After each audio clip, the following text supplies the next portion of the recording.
Rein, Reinvention after 60 is strategic. There's a belief that once you reach a certain age, you're supposed to stop changing, stop learning, stop adjusting, and stop trying new things.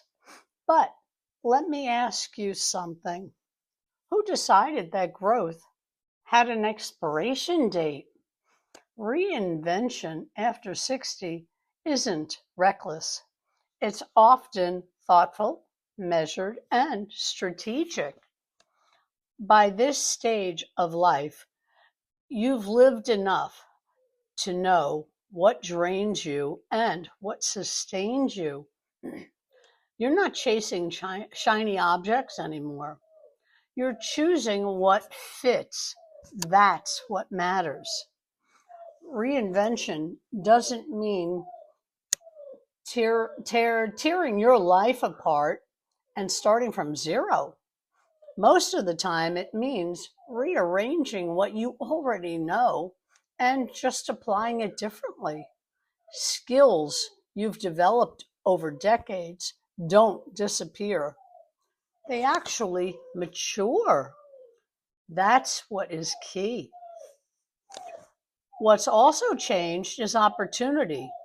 Today, many paths don't require physical strain, long commutes, or rigid schedules. They reward experience, consistency, and perspective, qualities that deepen with age and over time. If you're feeling the urge to pivot, that doesn't mean you failed earlier.